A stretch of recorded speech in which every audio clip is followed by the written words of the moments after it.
சமீபமாக நான் ஒரு யூடியூப் சேனலில் ஒரு ஜோசியர் பேசினதை கேட்டேன். அவர் என்ன சொல்கிறாருன்னா, ஜோசியருங்கள்லாம் பரிகாரன்ற பேரில் பொய் சொல்கிறாங்க, ஃப்ராடுன்னு சொல்கிறாங்க அப்படின்னு சொன்னார்.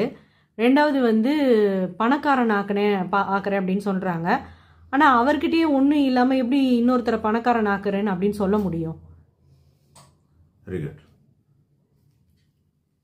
முதல்ல ஜோசியர் ஃப்ராடுன்னு சொல்கிறார் இல்லையா, எல்லா துறையிலும் ஃப்ராடு இருக்காங்க. ஃப்ராடு இல்லாத துறையே கிடையாது. ஆன்மீகத்துறையே அது விதிவிலக்கு கிடையாது. ஆன்மீகத்திலும் ஃப்ராடு இருக்காங்க, இதுவும் இருக்காங்க.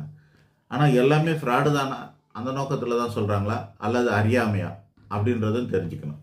மூட நம்பிக்கை கூட இருக்கலாம். ஃப்ராடு பண்ணுறன்ற எண்ணம் இல்லாமல் மூட நம்பிக்கையில் கூட சொல்லலாம், இதுவும் இருக்கலாம். அதனால் எப்பொருள் யாரார்வாய் கேட்பனும் அப்பொருள் மெய்ப்பொருள் காண்பது அறிவு, இது திருவள்ளுவர் சொல்கிறது. இந்த மகான் சொல்கிற வார்த்தை பொய்யா இருக்காது. அந்த வகையில் நமக்கு உதாரணங்கள் எங்கேருந்து எடுக்கலாம் அப்படின்னா, இதிகாசங்கள்லேருந்து, வேதங்கள்லேருந்து, புராணங்கள்லேருந்து எடுத்துக்கலாம். இப்போ அந்த வகையில் பரிகாரங்கிறது என்னென்னா நிவர்த்திக்கான வழி. சாபத்தால் தேவர்கள்லாம் பாதிக்கப்படுறாங்க, அவங்களுக்கு பரிகாரங்களை கடவுளே கொடுக்குறாரு. அந்த வகையில் நவகிரகங்கள் தங்களுடைய பாவங்களை போக்கிக் கொண்ட இடங்கள் நவகிரக ஸ்தலம். சூரிய பகவான் சூரியனார் கோயில்கிட்ட பல காலம் தங்கி இருந்து அங்கே சிவ பூஜை பண்ண இடம் சூரியனார் கோவில். திங்கரூரில் சந்திர பகவான் பல காலம் தங்கி இருந்து அங்கே தவம் பண்ணி பூஜை பண்ணி சிவனுக்கு பூஜை பண்ண இடம் திங்களூர். செவ்வாய்க்கு வைத்தீஸ்வரன் கோயில், புதனுக்கு திருவெண்காடு. இந்த மாதிரி பல கோயில்கள் அங்கே இருக்கிறத நம்ம பார்க்குறோம். நவகிரகங்களுக்கு அங்கே கோயில்கள் இருக்குது.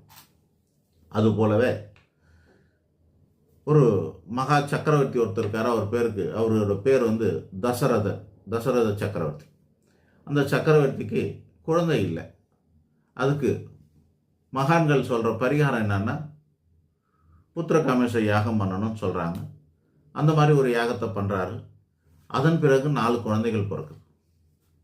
ராமர், லக்ஷ்மணன் மற்றும் 2 பரதன் மற்றும் சத்ருகன் அப்படின்னு சொல்லிட்டு 4 குழந்தைகள் பிறக்குது. ஆக ராமரே, இறைவனோட அவதாரமான ராமரே பரிகாரத்தினால் பிறந்தவர் தான், அவதரித்தவர் தான். பரிகாரத்தின் பலன் தான், பரிகாரத்தோட பிரசாதம் தான் ராமர். ஸோ பரிகாரங்கள் வேலை செஞ்சு இருக்குதுன்னு அந்த காலத்துலேயும் இருக்கிறது. சிவனு பரிகாரம் செஞ்சிருக்காரு, பெருமாள் பரிகாரம் செஞ்சிருக்காரு, பிரம்மா